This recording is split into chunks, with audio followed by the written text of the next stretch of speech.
Magandang araw po sa ating lahat.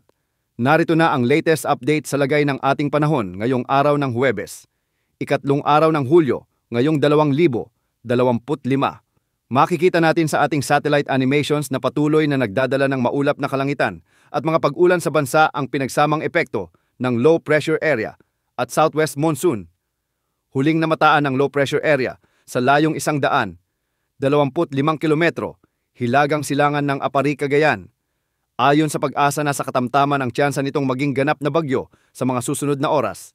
Kahapon ay mataas na ang tsansa nitong lumakas bilang bagyo, ngunit dahil sa naging interaksyon nito sa kalupaan, nagkaroon ng bahagyang paghina ang pre-aure nito. Kung lalakas man ito ngayong araw o bukas bilang bagyo, ay tatawagin itong bagyong Bising ng Pag-asa na siyang magiging ikalawang bagyo sa loob ng ating area of responsibility ngayong taon. Makikita rin natin sa ating satellite animation na concentrated na ang mga kaulapan nito sa Northern Luzon. Ibig sabihin, apektado na ng LPA ang Ilocos Region, Cordillera Region, Cagayan Valley at sa Aurora. Pinag-iingat ang mga kababayan natin sa banta o posibilidad ng mga biglaang pagbaha at pagguho ng lupa, lalo na kung may mga katamtaman hanggang sa kung minsan ay malalakas na pag-ulan.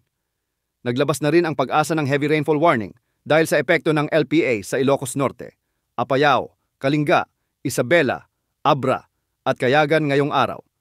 Ayon din sa Pag-asa, posibleng itaas ang Tropical Cyclone Wind Signal number 1 sa ilang lugar sa Northern Luzon, partikular sa Ilocos Norte, Cagayan, Babuyan Islands at sa Apayao kung sakaling lumakas na bilang bagyo ang LPA na ito.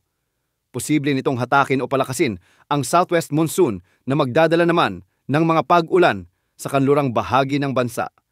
Sa mga susunod na araw ay posible pang lumakas ang potensyal na bagyong ito at kikilos ng pakanluran na dadaanan ang ilang bahagi ng extreme northern Luzon bago kumilos ng hilagang silangan at liliko muli patungo sa Taiwan area.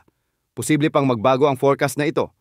Samantala, lumakas pa ang bagyo na namataan sa silangan ng extreme northern Luzon sa labas ng ating PAR at ngayon ay isa na itong tropical storm category at wala naman itong magiging epekto sa ating bansa.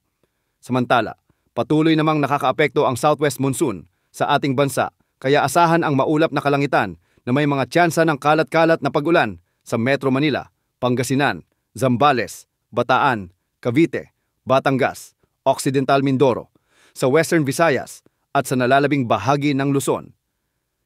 Pinag-iingat din natin ang mga kababayan natin dito sa banta ng mga biglaang pagbaha at pagguho ng lupa, lalo na kung may mga katamtaman hanggang sa kung minsan ay malalakas na pag-ulan.